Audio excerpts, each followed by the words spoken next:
Welcome back, everybody. I'm John Pollock. I'm one of the co-organizers this workshop, along with Zach Lesser and Jerry Singerman. Peter Diamond is actually not a co-organizer, but the organizer of our graduate student of the series here. So please ask Peter for any assistance you would like in terms of communications.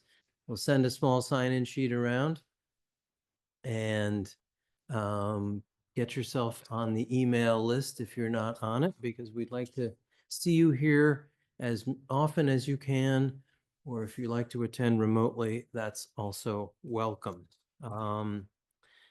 Last week, some of you were here as Lisa Gittelman kind of pulled back the curtain for us and revealed some of the complex world of AI, which she linked up to the worlds of 19th century typography manuals and printing specimens in a nice move. And this evening, we're going to come a little more firmly to rest in that American 19th century. On that very topic, I will make a brief shout out to a colleague and friend who has just published a new book on the American 19th century. And later this semester in December, on a date that I can't remember, we're going to celebrate that book.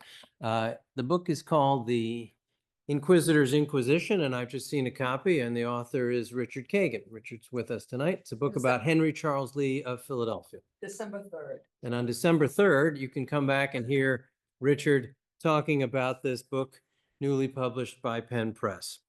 That's relevant because Lee was one of the great publishers of Philadelphia in the 19th century, and we are going to be firmly in the world of 19th century publishing this evening.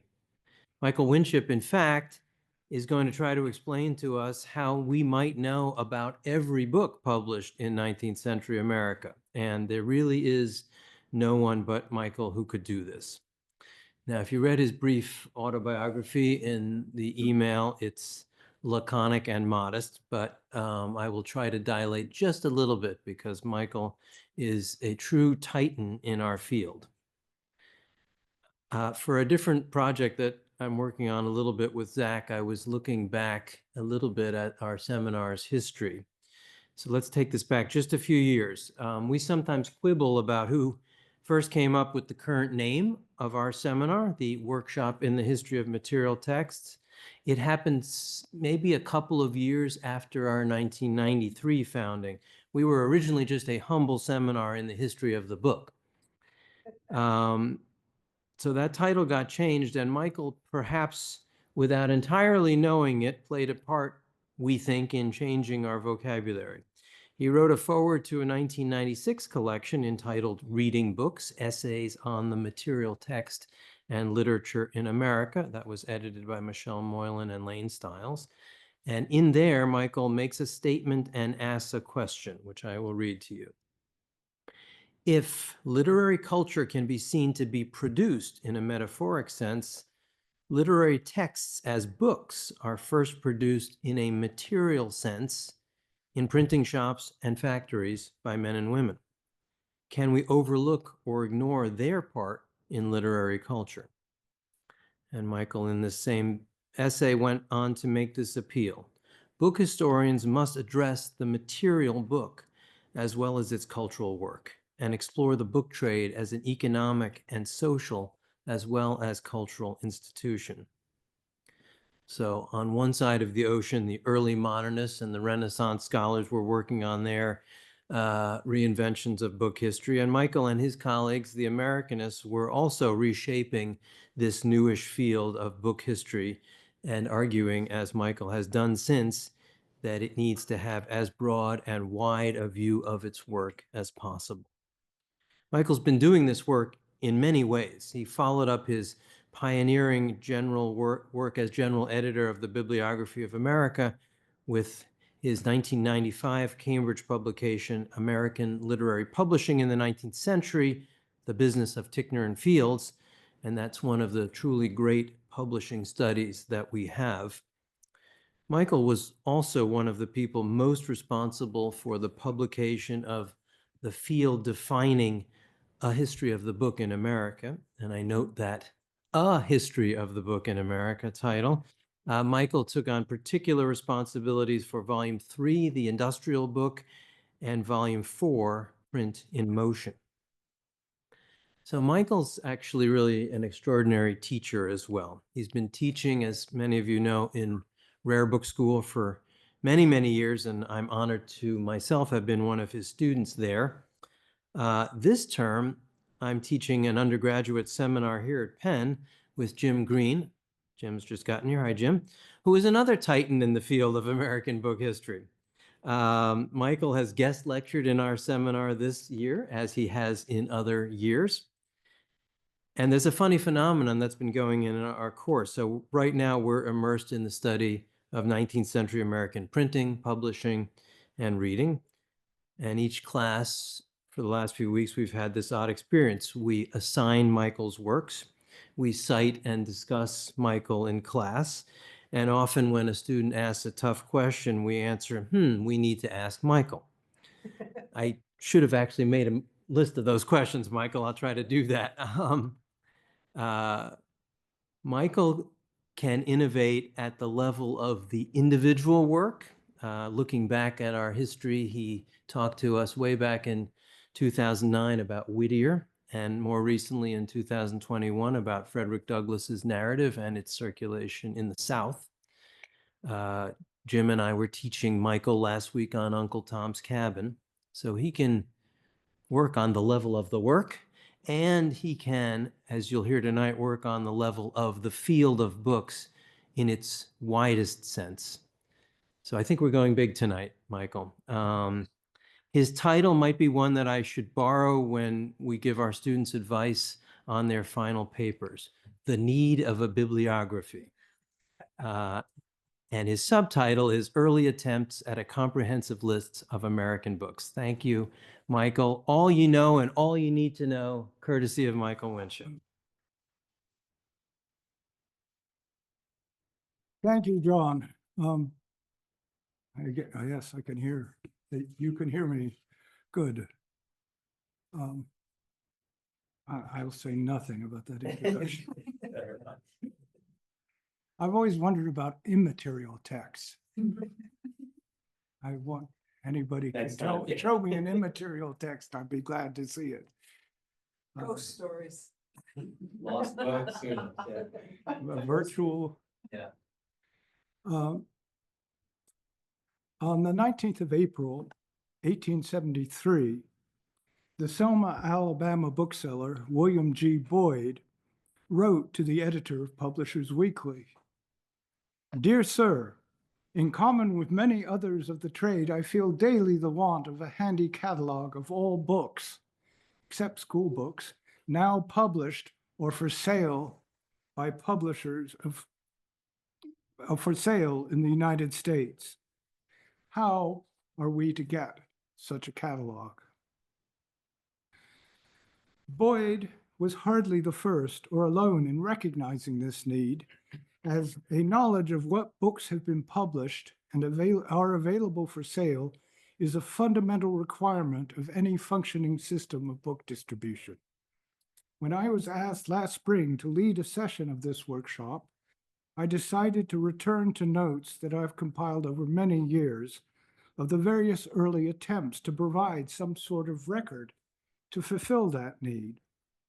As we shall see, a number of different approaches to the problem were attempted, some more successful than others, and I'm hoping that today you will help me work out how best I might prepare all those notes for some sort of publication. I would contend that the distribution of books in the United States and its history remains little understood and largely unstudied by historians of the book, who instead have tended to focus on authorship and production or reading and reception, not how the books got from one place to the other, from New York to Austin, Texas. As we shall, looking back over my own contributions to the history of the book, I find that much of what I have written, beginning with an early article on book trade sales entitled Getting the Books Out, has instead circled around questions of distribution. And yet, I find that there's much about American book distribution that remains mysterious to me. How did the Postal Service, and certainly more importantly, express companies, manage transportation of books from the urban centers of publication, mostly on the Atlantic coast, to an increasingly extensive and dispersed market across the continent? How exactly was the transfer of credit and money arranged between customers in those markets back to the publishers?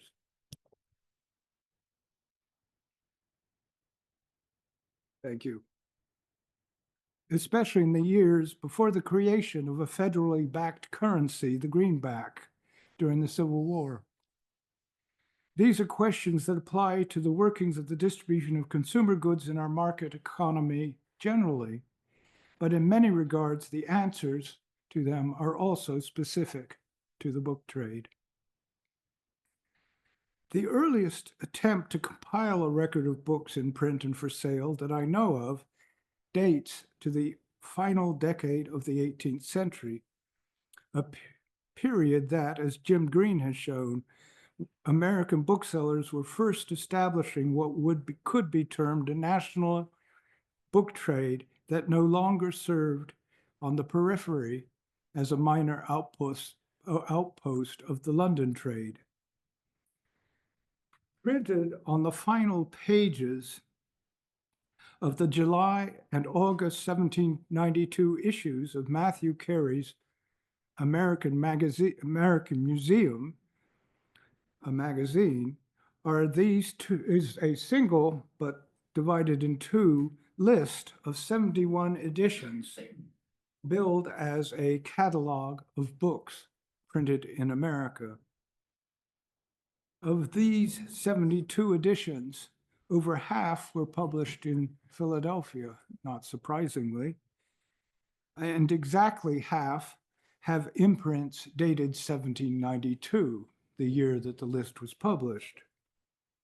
Only 13 titles date to the 1780s. As Jim pointed out, these are American books in the sense that they were printed in America, but only 14, not even 20%, are what is termed here American productions, that is, written by American authors. And they show up printed in italic in the list. Carey's list is a worthy pioneering effort, but is certainly only a very partial record. A much more successful effort was issued in 1804 by the Association of Boston Booksellers as a catalog of all the books printed in the United States, with the prices and places where published annexed. The records of the association survive at the American Antiquarian Society and provide details about the work's publication and distribution. And this shows us that it was compiled by Edward Cotton and probably Thomas Andrews, who's listed there right beneath him, and printed in an edition of 3,050 copies. On another page, it shows that the catalog was distributed to 12 Boston booksellers at 8 cents a copy and had a nominal retail price of a dime. The catalog lists 1,345 works, is partly classified with the group Miscellany leading with 308 titles, followed by Divinity with 251, school books with 116. Tabulation by Jim Green shows that the Philadelphia publishers produced the greatest number of these titles, 299, but the New England region altogether as a whole predominates with 504 entries in title but is probably overrepresented by the Boston booksellers. This paragraph from the title page gives further particulars about the catalog, its scope, and purpose. And I won't read it to you, but you can see something there. The Boston booksellers were unable to follow through with their plan to issue a new edition of the catalog every 2 years, with all necessary additions and corrections. Indeed, the next attempt at such a list that I know of comes over 20 years later and is not widely known. In the mid-1830s, the young George Palmer Putnam, who was working as a clerk for the New York bookseller and publisher Levitt Lord and Company, was also engaged with what seems like limitless energy on several projects to systematize and improve the book trade. As part of this effort, he compiled this 108-page catalog, Levitt and Lord and Company's Catalogue of Books in the various departments of literature, including both foreign and American editions, methodically arranged. The appendix of classical and theological books recently selected and imported by Mr. Levitt might lead you to suspect that this is a catalog of a large bookseller's stock, but a paragraph on the verso of the title page indicates, or at least suggests, otherwise. This catalog is intended to notice only such works which are which can be supplied in quantities at the present time, and does not include those out of print or very rare, etc. This catalog also is not at all common. I've only seen, I think, 4 copies altogether, and it occurs with a variety of different imprints without Levitt's appendix. So it was certainly used by the trade as a books in print kind of thing. The entries are arranged in a highly classified system, then alphabetically by author and title. And you can see just how complicated this system is, with the publishers indicated only by initials. There's no key provided. Again, I think that suggests that it was used by the trade, who would have had that information rather than by the general public. And exceptionally, it does not give prices. All this suggests that the intended catalog for the audience was the intended audience for the catalog was primarily other booksellers rather than individual customers, and that the Levitt firm was offering to act as a wholesaler to the trade. 11 years later, we get the American Booksellers Complete Reference Trade List, an alphabetical catalog of books published in this country. This was compiled by the New York bookseller Alexander V. Blake and published in New Hampshire, Claremont, New Hampshire, by Simeon Ade. The work solicited and reprinted the trade lists of 254 different publishers. And there's the trade list of Alexander Blake, the compiler, and was supplemented by an alphabetical catalog of American publications. It's basically an index to all of those trade lists.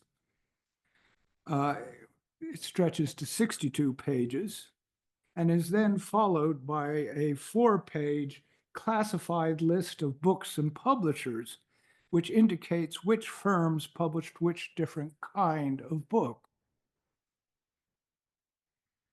The publisher of the volume, Simeon Ade, proposed to issue a supplementary volume at least annually.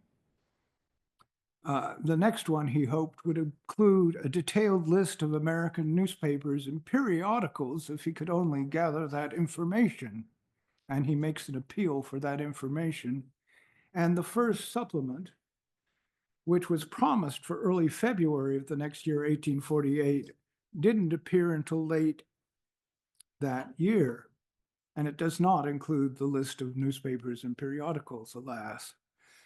This supplement added the trade lists of an additional 51 publishers, bringing the total to 305, as well as additions of newly issued works and corrections to the lists already submitted. It also includes, for me, the sort of a last minute, a beginning to create an alphabetical list of booksellers throughout the United States. And that is the earliest of that kind of list that I know of. This work was generally well received, even if its shortcomings were recognized. See, for example, this review from the Portland Advertiser of April 1847. This is one of the most valuable bibliographical works published in this country, and is not only in the highest degree useful to the trade, for whose benefit it was more especially prepared, but should find a place in the library of every public institution and on the shelves of every well-stored private library. Find me one. It continues, this is the first book of the kind which has been published among us, which of course is not quite true, and of course falls short of perfection. It only contains the names of books got out by members of the trade, and is therefore deficient in many which have come to light through other sources than regular publishers. And that, of course, raises this very interesting question of, what counts as a book? And what do we mean when we talk about trade books? No further supplements to the American Booksellers Reference Trade List appeared, but a work produced by a different bookseller took up the task of producing a record of books published and available in the United States. This was Orville Augustus Roorbach's Bibliotheca Americana, a catalog of American publications, including reprints and original works from 1820 to 1848 inclusive. It appeared in 1849 at $4, available for sale in New York and London from the publisher, and in London from the tireless G.P. Putnam.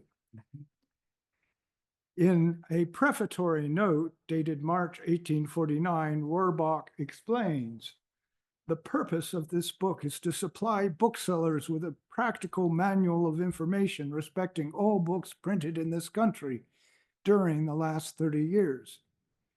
In other words, all American editions now in the market.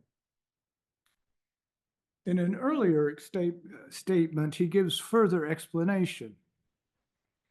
In offering this catalog to the trade, I will state that it was commenced with no view to publication.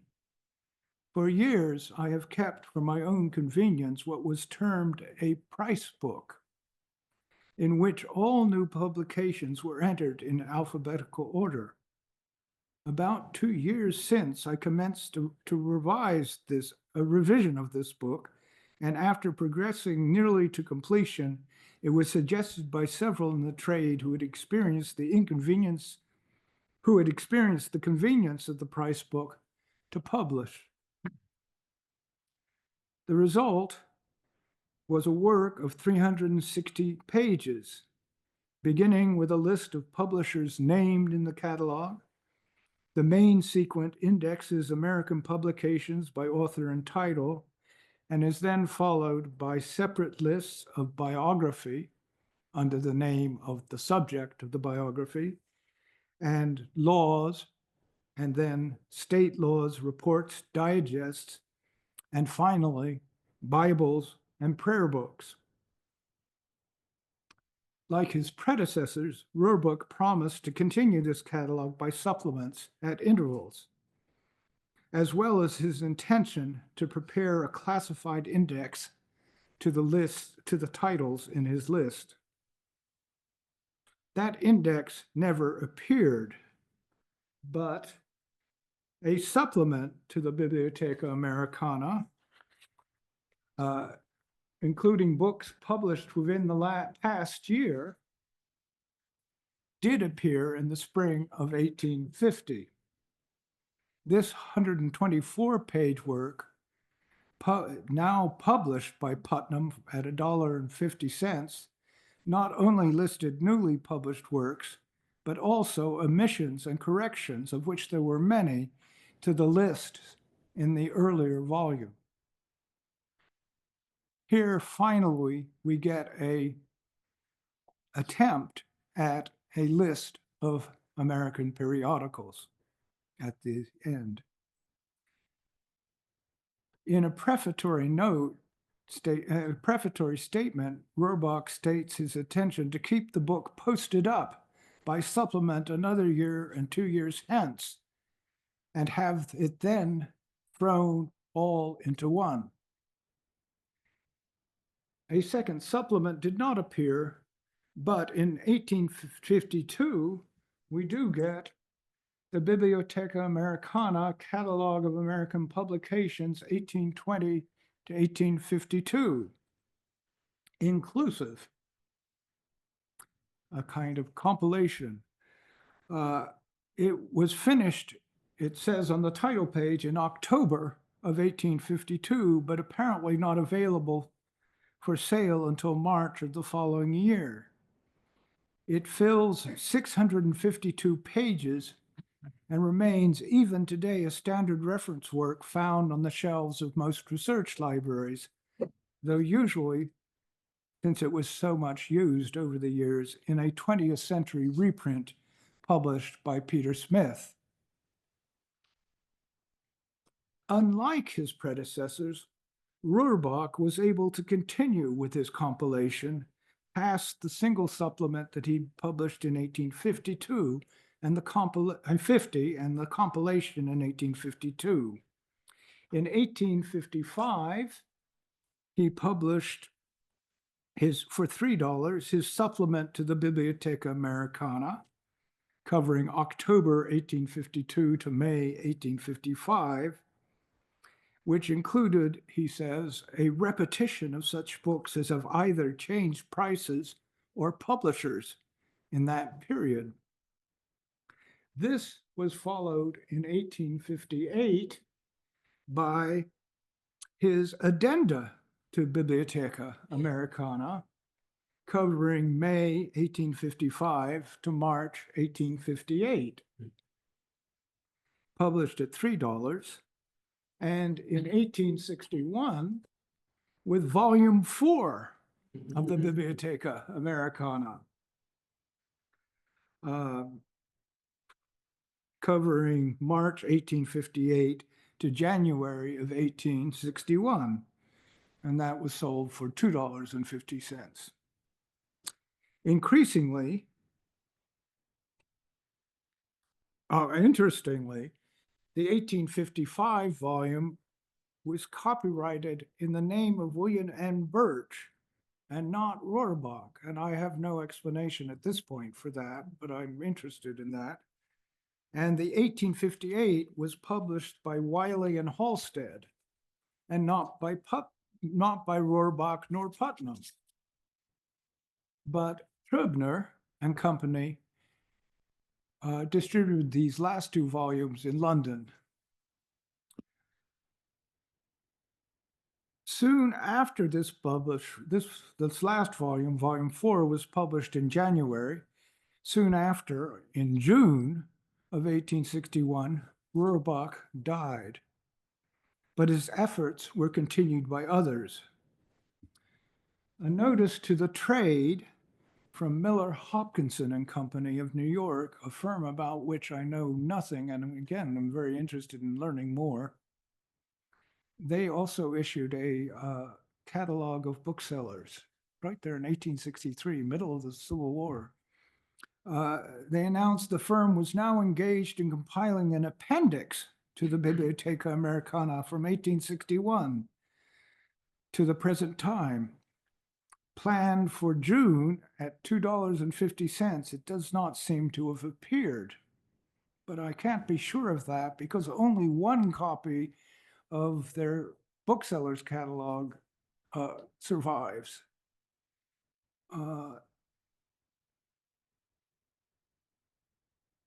But in late 1866, a continuation of Roorbach's work did appear, published by subscription at $5 by John Wiley and Son. This is James Kelly's American Catalogue of Books, original and reprints published in the United States from January 1861 to 1866. And it includes an appendix containing this mass of Civil War literature, not the Civil War that Zach's interested in, but our Civil War. It contains altogether 11,307 titles. It was originally announced as being the 5th volume of Roorbach's Bibliotheca Americana, which it was intended and indeed does continue, but the title was changed to American Catalogue due to objections made by Roorbach's son.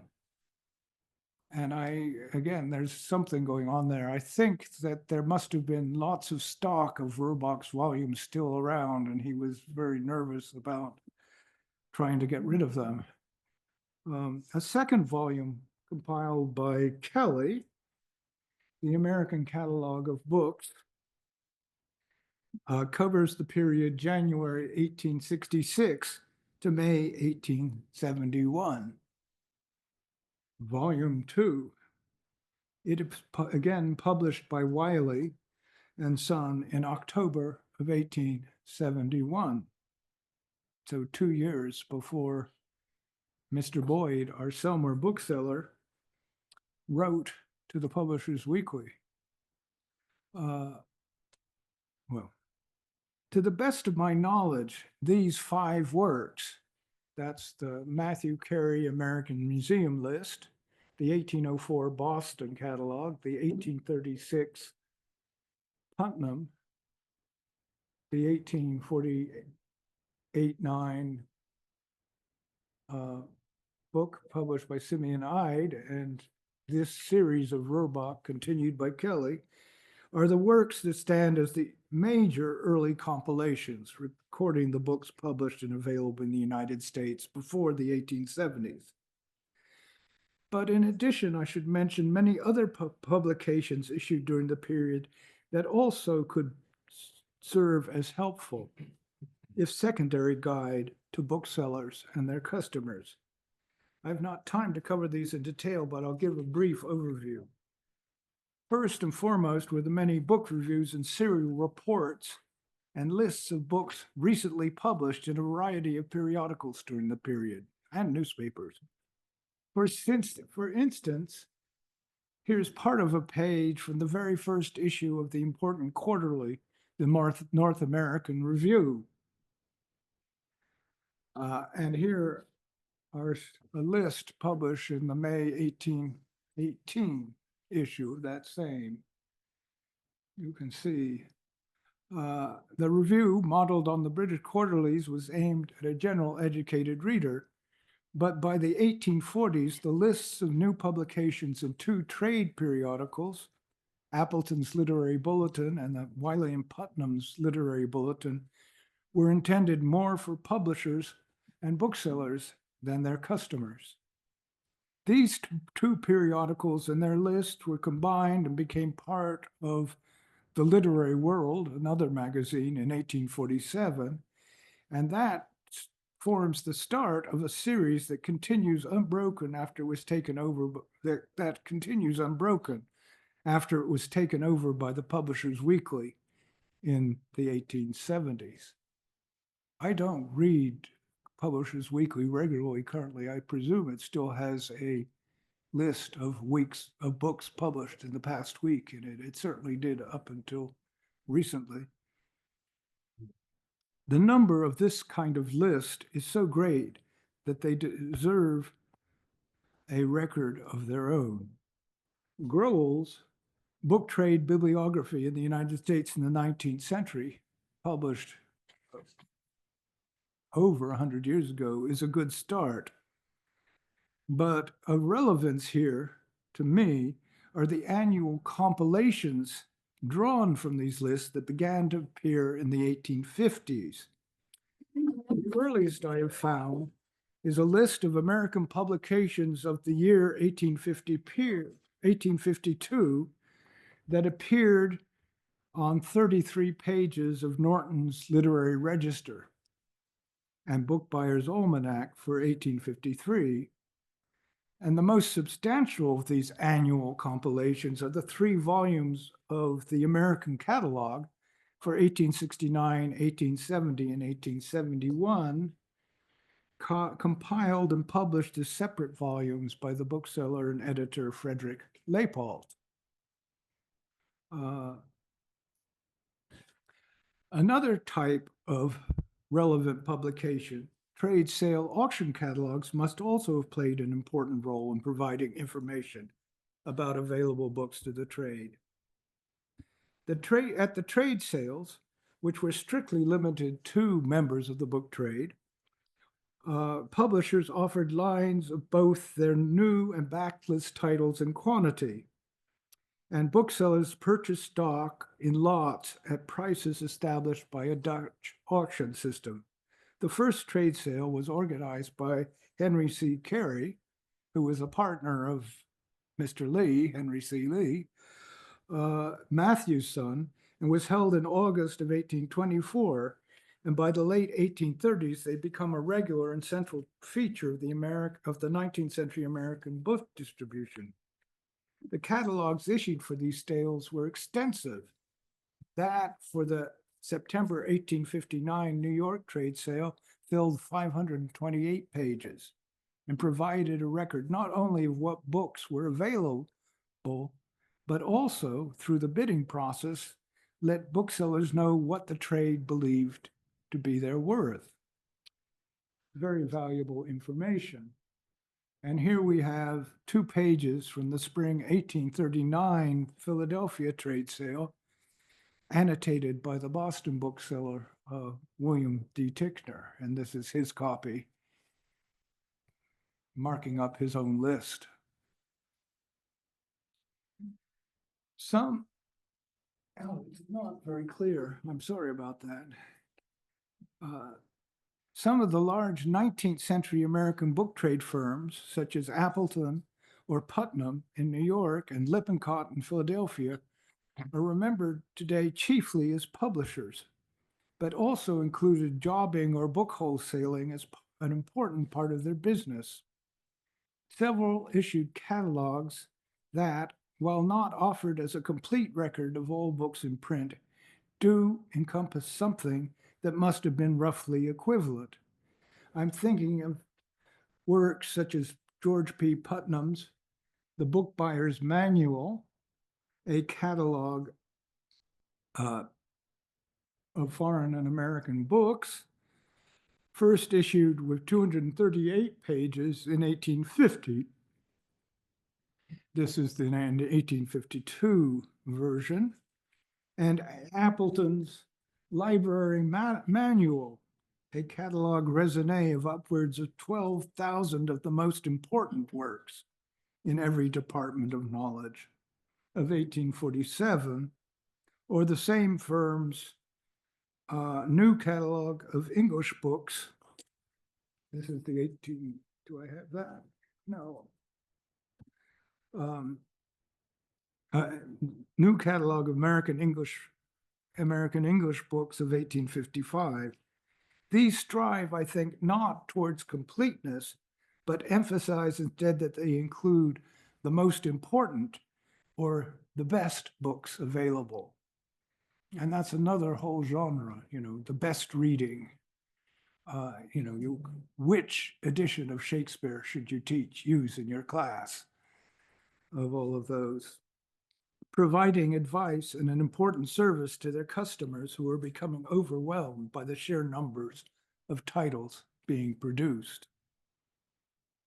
Closely related to these catalogs are those issued by 3 firms engaged in the business of importing American books into Great Britain. The earliest is the 64-page American Book Circular, issued in 1843 by the London branch of the New York firm Wiley and Putnam, which prints a classified list of some of the most important and recent American publications. This was followed in 1856 by the 190-page American Catalogue of Books from Sampson Low and Company, whose subtitles offers an English guide to American literature with full title of original works published in the United States since the year 1800. It's quite a claim. But most important of them all was surely Trübner's Bibliographical Guide to American Literature, whose subtitle billed it as a classified list of books in all departments of literature and science published in the United States during the last 40 years. First compiled and published by Trübner and Company in 1855, with only 108 pages. A second edition appeared in 1859. That's this one. In this expanded edition, there's a reprint of it on the table there.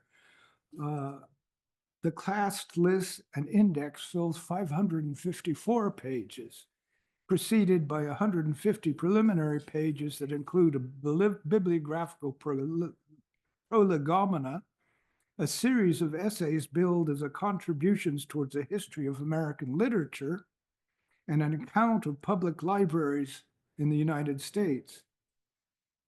These catalogs issued by the importers surely serve a chauvinistic purpose as well as to provide a guide to American publications.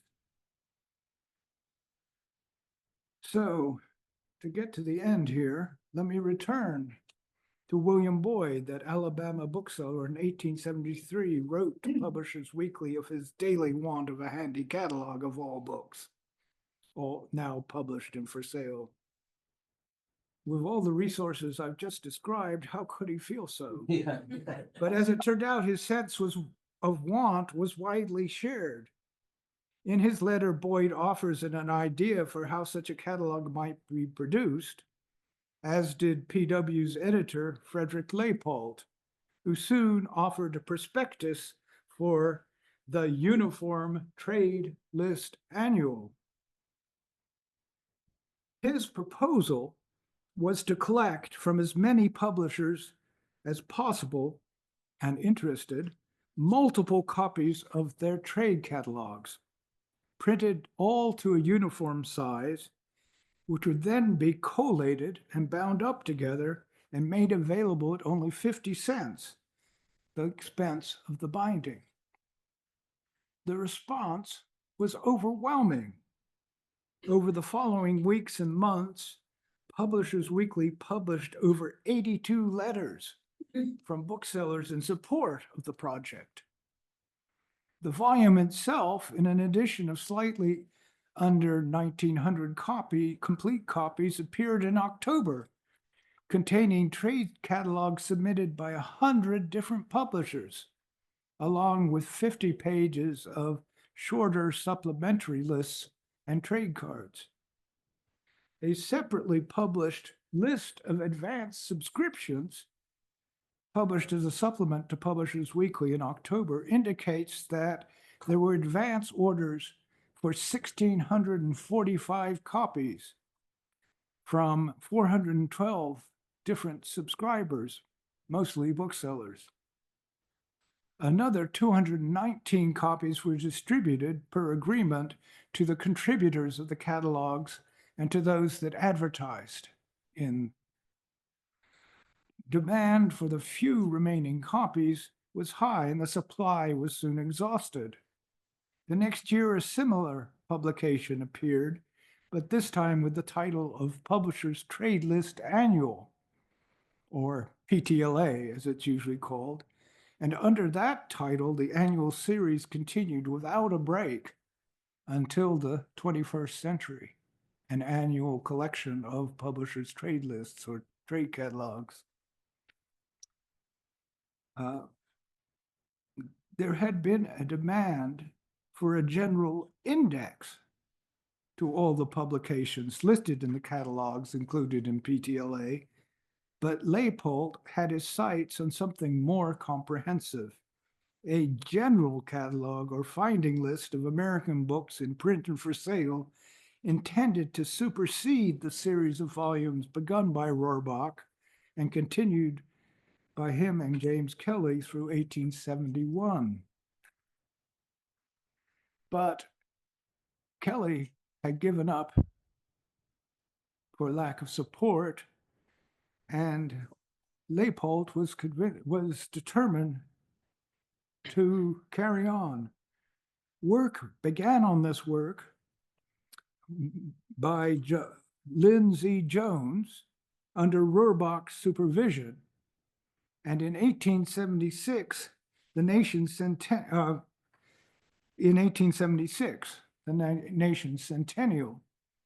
but only in September 1878, the work was so arduous, was Leypoldt able to announce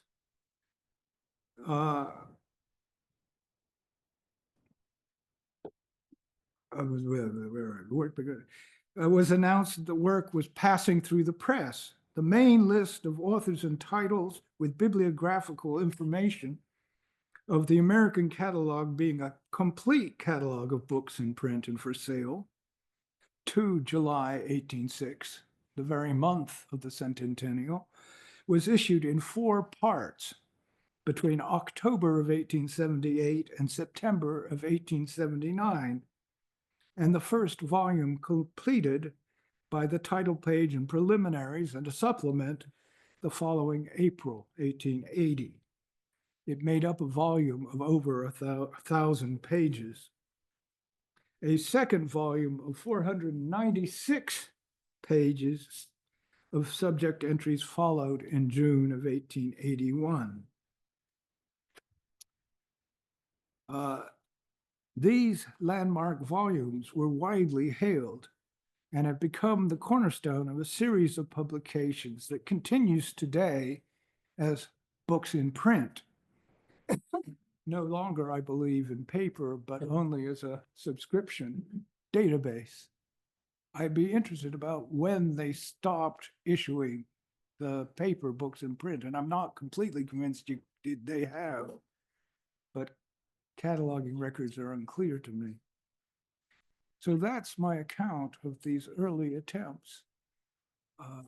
I'm interested in feedback and what to do with it.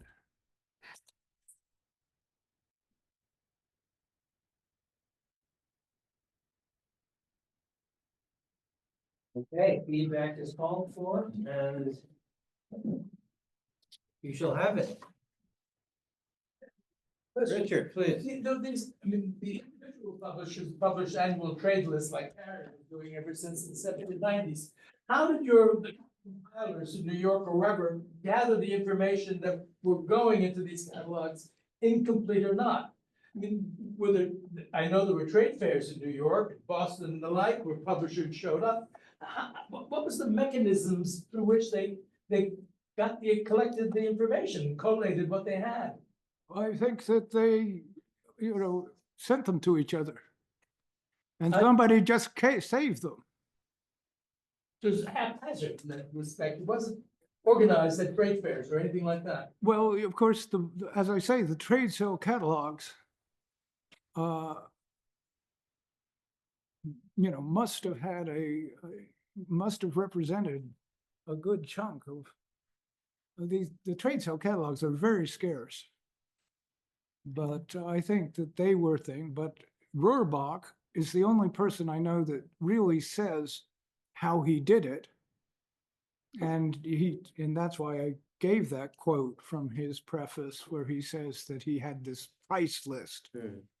And he must have just he was a bookseller. He had started out as an apprentice to Everett Doikink in New York, and then went off as a bookseller on his own. And he must have just, every time he came across a trade list, he must have written into his price list. But yes, you're right. I mean, it was there were, and that, of course, I suppose, was the genius of Leypoldt's idea of the Publisher's Trade List Annual. Right. And I once I once had the good fortune by parking my car between the back door of the Boston Athenaeum and the dumpster, of personally owning all of PTLAs from 1900 into the 1960s. But I couldn't carry them with me anymore. And by that time, they were, a single volume of trade catalogs would be about this wide. I mean, my nephew used to come and call them my fat books. But they're incredibly resourceful. I mean, useful resource. And if you're interested in checking PTLA, I recommend a website produced by what's his name? The Lucille Project. Hutner, thank you, Sidney Hutner. Sid Hutner. Yeah. And just put in Lucille PTLA, and he has, it's all things PTLA, including links to all of the ones that have been scanned that you can look at online. But yeah. A work of obsession just as much as, Jerry and then Zach. Yeah, thank you so much, Michael. One of the things that jumps out at me, as it no doubt has to you, are the odd principles of selection for what's listed in the shifting principles of selection. So the 1804 catalog says they're listing everything except local and occasional tracts. And that local business is interesting. So what is their sense of American there? Yes. If local is omitted. Your 1873 guy says, I want everything except for the school books, whereas others of the catalogs explicitly list school books as a separate category. And then, one of the most striking are those who give temporal restrictions. So it's everything published within the last 40 years, which of course is not a total listing of books in print. I mean, if we restricted things to only things published within the 40 years, we would not be listing To Kill a Mockingbird, which is the best-selling novel. So I think they would include, I think when he says 40s, he would include that because it's still in print. do they explicitly say things still in print, or do they say It said everything including published within the reprints. last 40? No, I mean, he would, I mean, I know from using the book that You kind of, would have that, yeah. he would have, Yeah. he was basically meant that he'd been collecting Yeah. these catalogs or trade lists Yeah. for 40 years. Hmm. And I mean, in a way, the most tantalizing. And then he tried to get Yeah. rid of the ones that were out of print, but in the 19th century, books Yeah. didn't tend to go out of print. Yeah. And what's really tantalizing is that missing volume during the Civil War years, and how American publishing would have been conceived during the Civil Well, War. Kelly covers the Civil War. But you said the 1864 book never appears. Well, the Miller and Hopkinson, So is there something published during the Civil War that? there's nothing during the Civil Yeah, War, well, but Kelly covers from 61 to Right. 66. That's after the fact. That's Right. after the war. So again, I mean, my question is just, how is America being conceived? And Well, I can tell you that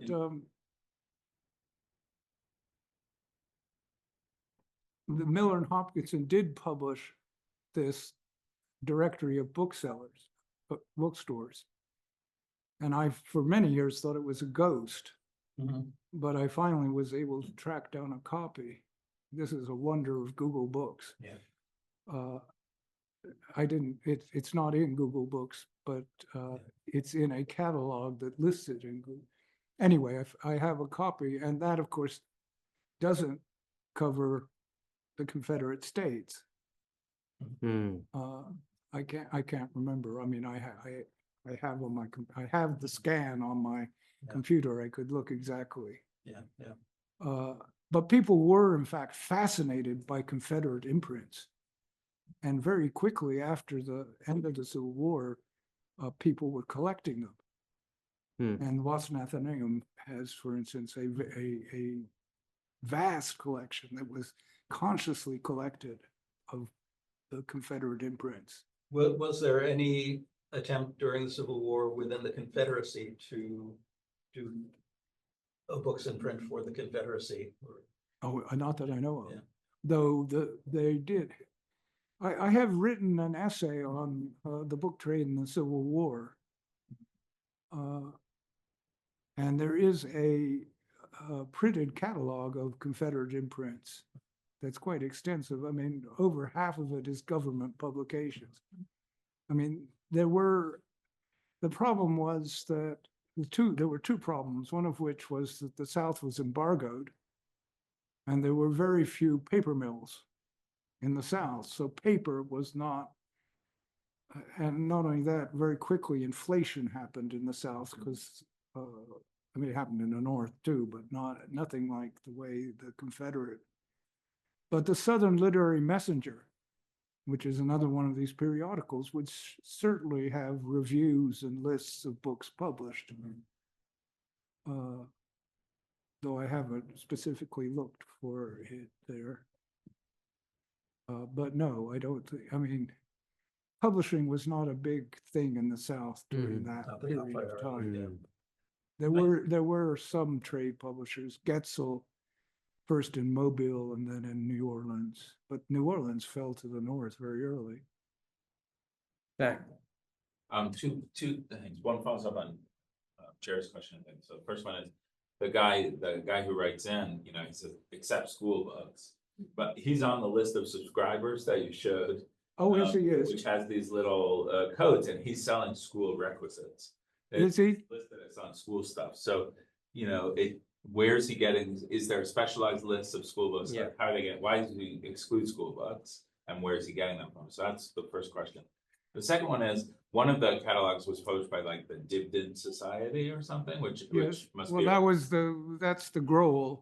and that book has trade to be a bibliography. reference to T.F. Dibdin's Bibliomania, which is really a book, a late 18th century book, right? Really aimed at antiquarian collectors more than trade booksellers.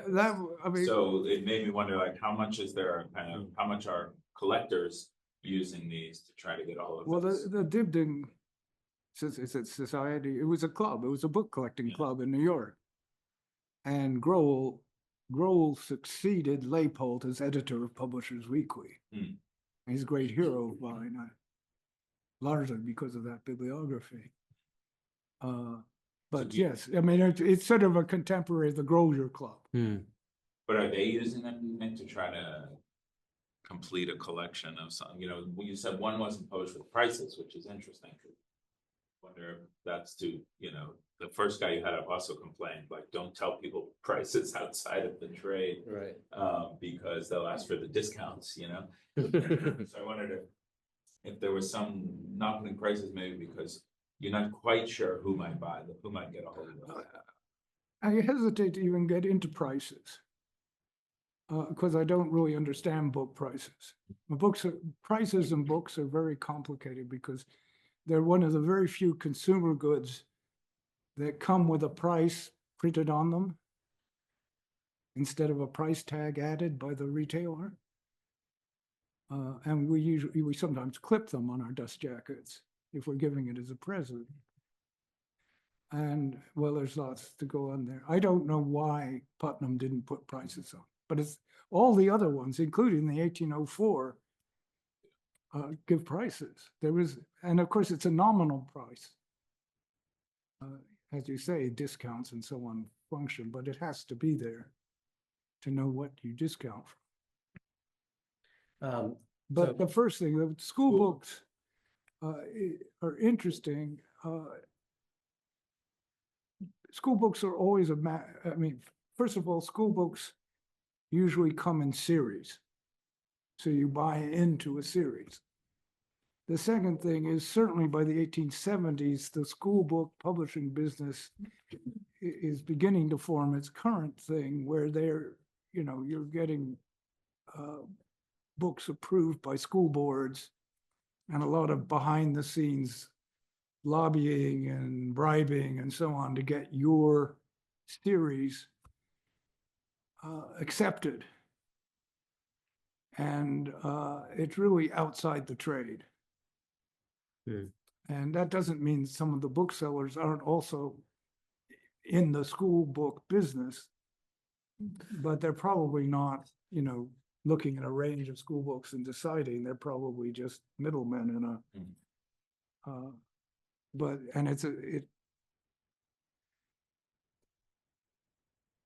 a, that's a whole sort of It's become, parallel it's thing. become a separate and different market, as you're saying. Okay, interesting. Peter, there's some Yeah, there's a chat. couple questions in the chat. I'll ask the first, and then you can Oh, call me I and have ask another later. He's got it. One comes from Caroline Schimmel, who says there seems to be a tension between lists of books for sale and lists of books that have been printed, whether in or out of print. Who at the time found the latter useful? Caroline. I think all of the ones that I've talked about are really books for sale. Yeah. Because as I say, except for the kind of local and ephemeral books that Jerry pointed to, during the 19th century, it was a general practice for books to stay in print, especially once they started being printed by plates, from plates, because you could reprint them at low expense. And that by the end of the 1830s, the vast majority of these books were being printed from plates and not going out of print. What I didn't mention, and I thought about bringing it in, is the retrospective historical attempts, and this begins in 1898 with the first volume of Evans. And none of these come close to including all of the books that Evans or his successors, Shaw Shoemaker and so on, list. They're really dealing with the books that are in the trade, that are being sold through bookshops and so on. So I don't think that any of the ones that I've mentioned at this point are historical.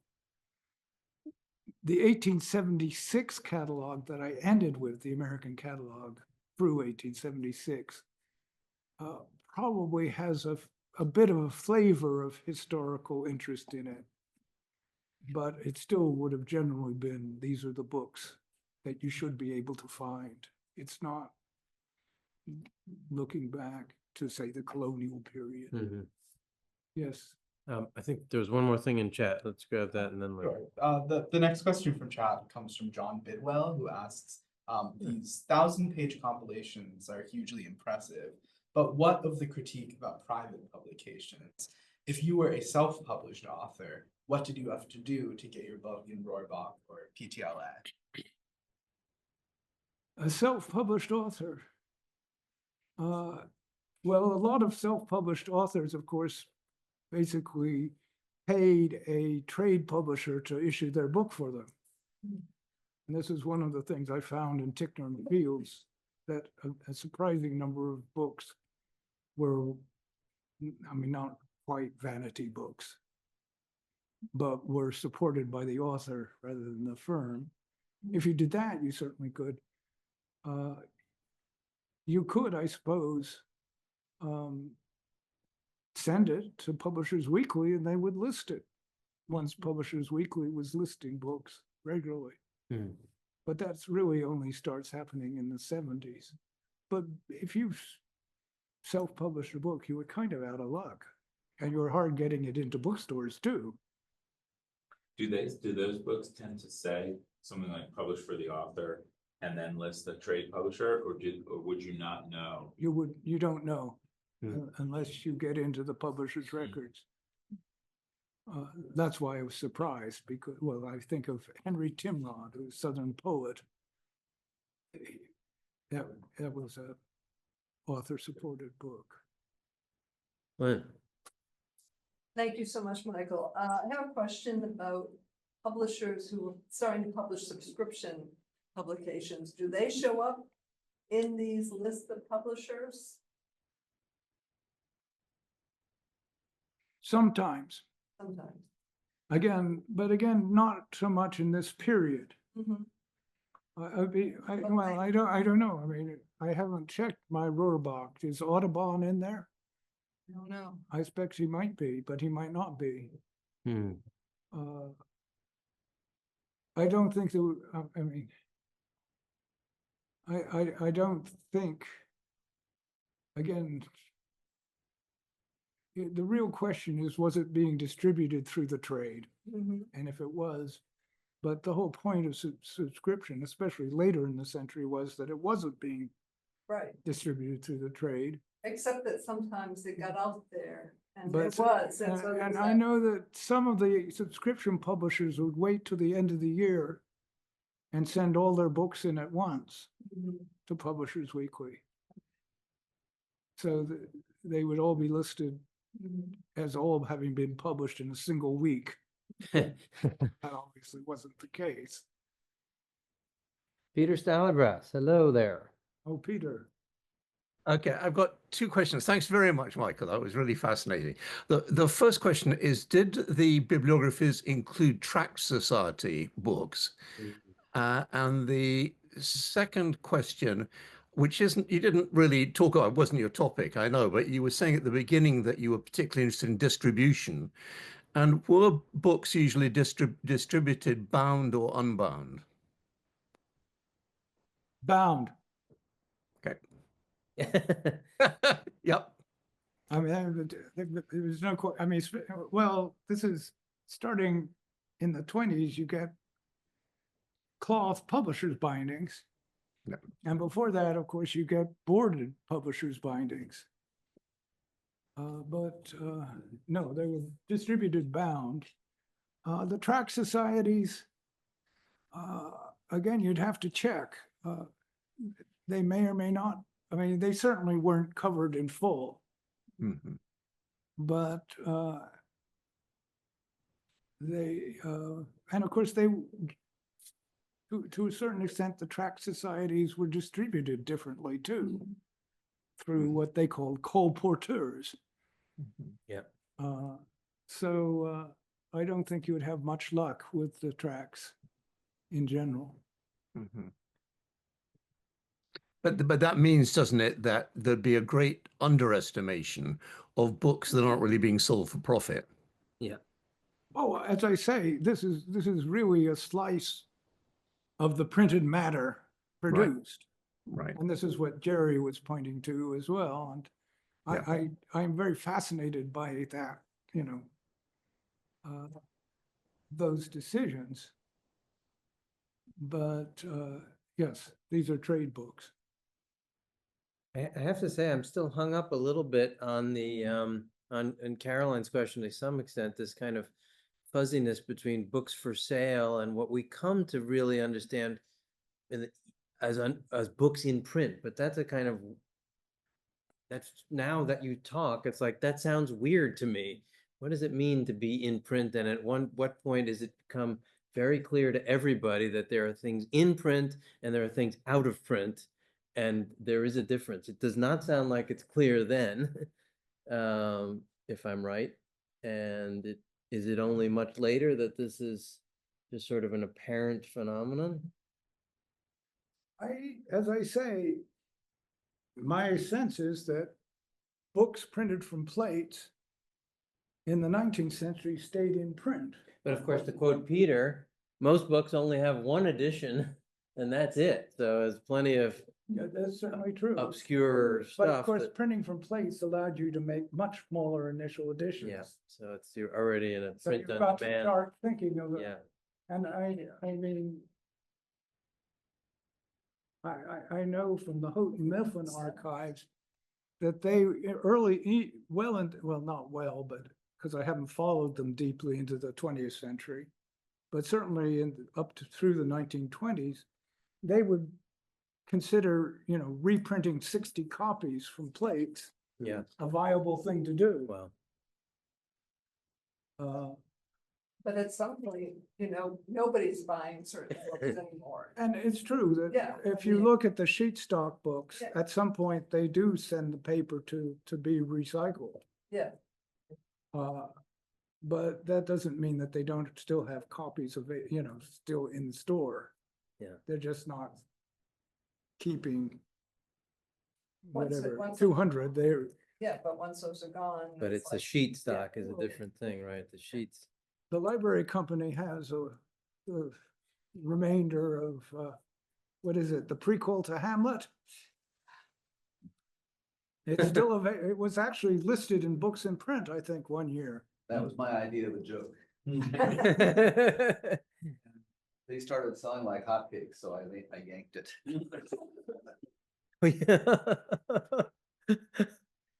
Think anybody would buy it? What was the date of the book? 33, I think. 1833, What'd you say? something like that. You sold some copies. Oh, yeah. Can I get one? Really? Can I get one? What were you No, selling for? it's no longer in print. Ah. I thought the will insisted that it remain in print. Didn't the will, the legacy demand that it stay in print? No. Okay. I remember Jim saying something like this too. Okay, well, maybe one last question that. It is in print in the sense that there are lots of copies there. They're all in the library company. They're That's right. actually warehoused so they're ready to go. Jim doesn't like, Yeah. I'm sorry I brought this up. Yeah, the in print, right, means that there's stock. That's right, Peter. It's a different, it is. But I mean, things go out of print once you have a structure of warehousing Yeah. that is charging the publisher to keep things in print. And once you have a taxation structure that is charging the Well, publisher for its But that, inventory. what is it, the Thor hammer or the Thor power tool decision? Yeah, so I mean, is that when books going out of print becomes a I mean, I think, category? I can tell a story about a particular book, which is William Du Bois's, W.B. Du Bois's Souls of Black Folk, which was printed and published in Chicago by A.C. McClurg. 1904. And it was plated and it was reprinted, I don't know, a dozen times in these small lots. But in the 1940s, early 1940s, during World War II, McClurg was clearing out its vaults, and the government was collecting scrap metal, and they wrote to Du Bois, and they said to Du Bois, "We see no need for, we don't see that there'll be any further need to reprint this book." Little did they know. That didn't mean that they didn't have copies still. And the contract was the author always had the choice of buying the plates at that point. And it was always the publisher always hoped that the author would, because they got more from the author than they got from the scrap metal people. And Du Bois bought them. It took about 5 years for the plates to actually be shipped to Manhattan. And the plates survived. They're now in Nashville, Fisk. But so, I mean, books did go, I mean, I'm not saying books didn't go out of print, but as I say, I think that all of these are really in print and for sale Yeah. as a combined phrase, Yeah. and they're not historically looking at books that were printed Right. but not available. Well, I hope we've given you some ideas that you can use to turn this into an essay or whatever it's going to be. And we'd love to keep hearing about it as you work on it. So thank you very much.